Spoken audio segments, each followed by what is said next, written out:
अस्सलामुअलैकुम, मैं हूं अदील इम्तियाज और आप देख रहे हैं तख्ती ऑनलाइन।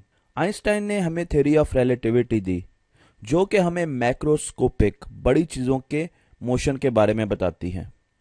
पर जब इस थ्योरी को हम छोटी चीज़ों पर लेके जाते हैं, जैसे कि एटम्स और सब एटॉमिक लेवल्स पर, वहां पर यह बुरे तरीके से नाकाम हो जाती है। इसलिए हमें क्वांटम थ्योरी का सहारा लेना पड़ता है, जो कि छोटी चीज़ों में मोशन को और उनके बिहेवियर को डिफाइन करती है, बताती है। और जब मैं क्वांटम थ्योरी को बड़ी चीज़ों पर लेकर जाता हूं तो ये वहां पर भी बुरे तरीके से फेल हो जाती है।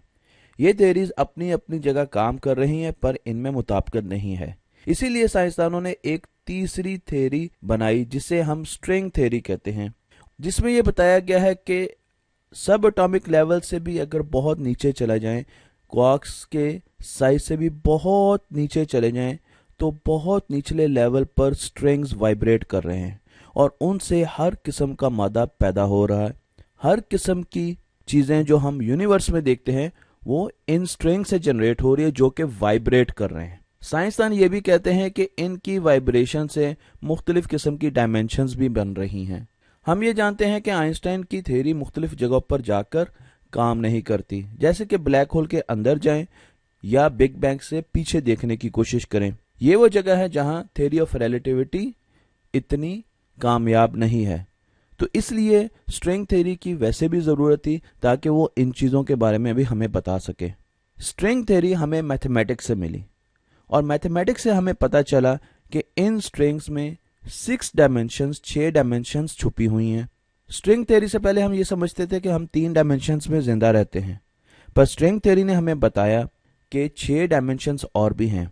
साइंसदान स्ट्रिंग्स को डीएनए से मुमासलत देते हैं। जिस तरीके से डीएनए किसी भी जानवर की खूबियों के बारे में हमें बताता है, उसकी करेक्टरिस्टिक्स के बारे में, उसके इनहेरिटेंस के बारे में बताता है, यूनिवर्स का डीएनए स्ट्रिंग्स है, और इन स्ट्रिंग्स से हमें मुख्तलिफ डायमेंशंस मिलती है। अगर यहाँ पर आप देखें तो यहाँ पर स्ट्रिंग्स आपको ऐसे जुड़े हुए मिलेंगे जैसे कि ये 6 स्ट्रिंग एक साथ हमने जोड़े हों, और इनसे जनरेट होती हैं 6 डायमेंशंस। ये 6 डायमेंशंस कहाँ के लिए हैं?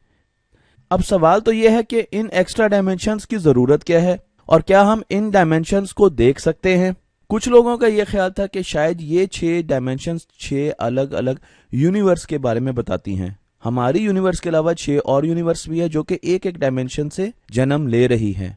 मुख्तलिफ किस्म के साइंसदानों ने इस पर बहुत गौर किया और उन्होंने स्ट्रिंग थ्योरी पर काम करना शुरू कर दिया। इस वक्त स्ट्रिंग थ्योरी के 10⁻⁵ यानी 10 के आगे अगर आप 500 सिफर लगा दें, इतने सॉल्यूशंस आ चुके हैं। इनका मतलब यह है कि स्ट्रिंग थ्योरी का एक सॉल्यूशन एक डायमेंशन को रिप्रेजेंट करता है और वो एक यूनिवर्स को रिप्रेजेंट करता है। तो अगर हम स्ट्रिंग थ्योरी पर देखें तो 10⁻, जो मैंने आपको दिखाया था 500, इतनी डिफरेंट डायमेंशंस एग्जिस्ट करती हैं जिनको हम देख नहीं सकते, और शायद इतनी ही यूनिवर्स एग्जिस्ट कर रही है। स्ट्रिंग थ्योरी के सोल्यूशन से साइंसदानों को यह हिंट मिला कि शायद हमारी यूनिवर्स से ज्यादा भी यूनिवर्स हैं, और वो ऐसी डायमेंशंस में हैं जिनको हम देख नहीं सकते। चलें अब हम स्ट्रिंग थ्योरी से आगे चलते हैं, और हमें एक और तरफ से भी ऐसे प्रिडिक्शंस नजर आ रही हैं। हम ये जानते हैं कि हमारी यूनिवर्स को ग्रेविटी गवर्न करती है। जब भी हम कोई चीज़ ऊपर फेंकते हैं तो वो ज़रूर नीचे आती है। पर जब साइंसदानों ने इस चीज़ को देखा कि हमारी यूनिवर्स क्या इकट्ठी हो रही है, तो उनको ये जानकर हैरानी हुई कि हमारी यूनिवर्स, जो कि वो समझते थे ग्रेविटी की वजह से आहिस्ता आहिस्ता गैलेक्सीज करीब आ रही होंगी, और एक दिन आएगा कि ये यूनिवर्स, आप गैलेक्सीज एक दूसरे से मर्ज होके ख़त्म हो जाएंगी, उनका ये ख्याल गलत निकला। बल्कि उनको ऐसे लगा कि यूनिवर्स में हर चीज़ एक दूसरे से दूर जा रही है। ये ऐसे ही है जैसे मैं एक बॉल फेंकूं और वो वापस ज़मीन पर ना है, बल्कि वो खला में, स्पेस में ट्रेवल करती रहे। आखिर इसकी क्या वजह है कि यूनिवर्स में गैलेक्सीज एक दूसरे से दूर जा रही है, और ये हमें पता कैसे चला? इस पर मैं एक पूरी वीडियो बना चुका हूं, जो कि आप देख सकते हैं, और उसमें मैंने ये बताया है कि जब भी एक यूनिवर्स में कोई भी गैलेक्सी हमसे दूर जा रही होती है तो उसका कलर रेड नजर आता है डॉपलर इफेक्ट की वजह से, और जब गैलेक्सीज हमारे पास आ रही होती हैं, वो हमारी तरफ ट्रेवल कर रही होती है, तो उनका कलर ब्लू नजर आता है। इसकी वजह यह है कि जो भी रोशनी उनकी हम तक पहुंच रही है, उसकी फ्रिक्वेंसी मुसलसल बदल रही है उनके मोशन की वजह से। जब हमने स्पेस में देखा तो हमें तमाम गैलेक्सीज, ज्यादातर गैलेक्सीज जो हैं वो रेड कलर की नजर आई, और हमें पता चला कि वो सब हमसे दूर जा रही हैं। इसका मतलब यह है कि कोई ऐसी मिस्टीरियस एनर्जी मौजूद है स्पेस में, हमारी यूनिवर्स में, जो गैलेक्सीज को एक दूसरे से दूर लेके जा रही हैं, और इस वजह से हमें रेड शिफ्ट नजर आती है। हमें स्पेस में हर जगह गैलेक्सीज रेड कलर की नजर आती हैं।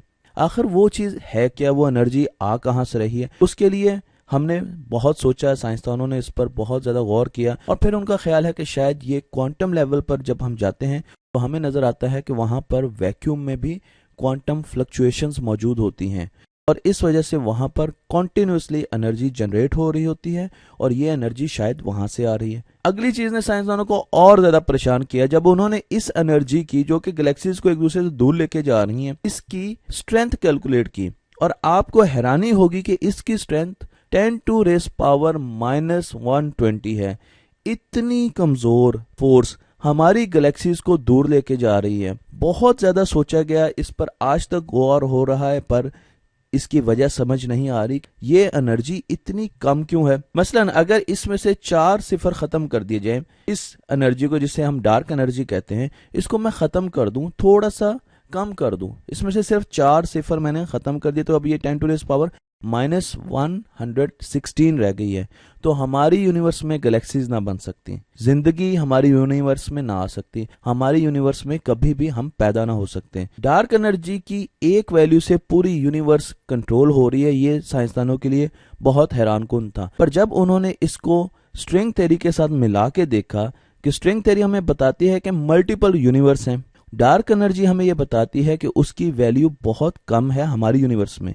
तो अगर हमारे पास बहुत ज्यादा यूनिवर्सेस हैं और उनकी अपनी अपनी डार्क एनर्जी की वैल्यूज हैं, तो वहां पर मुख्तलिफ किस्म की चीजें हो सकती हैं। मसलन कई जगह पर जिंदगी नहीं होगी, कई जगह पर यूनिवर्स इकट्ठी हो रही होंगी, कई जगह वो फैल रही होंगी, मैटर शायद मौजूद ही ना हो उनमें, क्योंकि जहां पर डार्क एनर्जी ज्यादा होगी वहां पर यूनिवर्स कोलैप्स कर जाएगी, क्रंच कर जाएगी, आपस में जुड़ जाएगी, और जहां पर डार्क एनर्जी कम होगी वहां पर गैलेक्सीज बहुत ज्यादा तेजी से एक दूसरे से दूर चले जाएंगे। इसलिए जरूरी है कि डार्क एनर्जी की एक कांस्टेंट वैल्यू हमारे पास हो, और वो भी ऐसी होनी चाहिए जो कि लाइफ को सपोर्ट करती हो। तो डार्क एनर्जी की वैल्यू से भी हमें यूनिवर्स के बारे में पता चला कि शायद और यूनिवर्सेस भी ऐसी एग्जिस्ट करती हैं जिसमें डार्क एनर्जी की वैल्यू मुख्तलिफ है। मल्टीवर्स के बारे में बहुत सी डिस्कशन हो रही है, पर अब जिन बोतल से बाहर आ चुका है। अब हमें ऐसी प्रिडिक्शन मुख्तलिफ तरफ से मिल रही हैं जिनसे ज्यादा लोग इस तरफ आ रहे हैं कि शायद एक से ज्यादा यूनिवर्स एग्जिस्ट करती हैं, वो आपस में टकराती हैं और 1 से 2 यूनिवर्स भी बनती हैं। इसी तरीके से उनमें फिजिक्स के लॉज मुख्तलिफ हो सकते हैं, उनमें मैटर मौजूद नहीं भी हो सकता। हम इसके बारे में ज्यादा नहीं कह सकते। अगर हमारे पास यूनिवर्स बहुत ज्यादा मौजूद हैं तो इसका मतलब है कि किसी न किसी यूनिवर्स में जमीन जैसा सियारा भी मौजूद होगा, और जमीन जैसे सियारे पर हमें विल स्मिथ नजर आएगा जो कि हमारे विल स्मिथ से थोड़ा सा मुख्तलिफ होगा। हम ये अज्यूम करते हैं कि यूनिवर्सेस या मल्टीवर्सेस बहुत ज्यादा एग्जिस्ट करती हैं, इन्फिनिट नंबर की यूनिवर्सेस एग्जिस्ट करती हैं।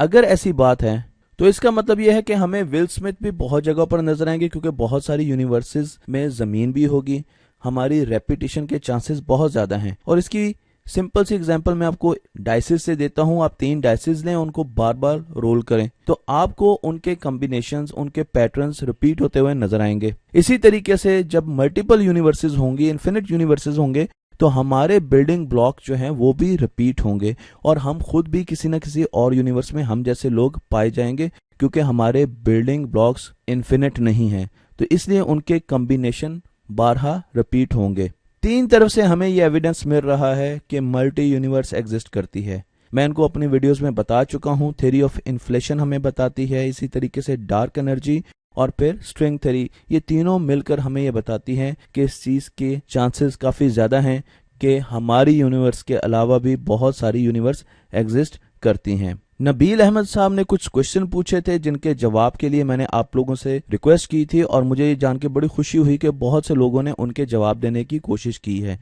मैंने इन सुपर हीरोज की जिन्होंने वो जवाब देने की कोशिश की है उनके नाम यहाँ पर आपके सामने रख दिए हैं। मुझे उम्मीद है कि हम अगले क्वेश्चंस के भी आंसर इसी तरीके से देंगे। अब मैं आपके सामने एक क्वेश्चन शेयर कर रहा हूं जो कि अली रॉ ने हमसे पूछा है और मैं देखता हूं कि इस मर्तबा कौन से सुपर हीरोज हमारे सामने आते हैं जो इनके जवाब देंगे। अगर आपको मेरी ये वीडियो पसंद आई हो तो इसको दूसरों तक पहुंचाइए और मेरे चैनल को ज़रूर सब्सक्राइब कीजिए।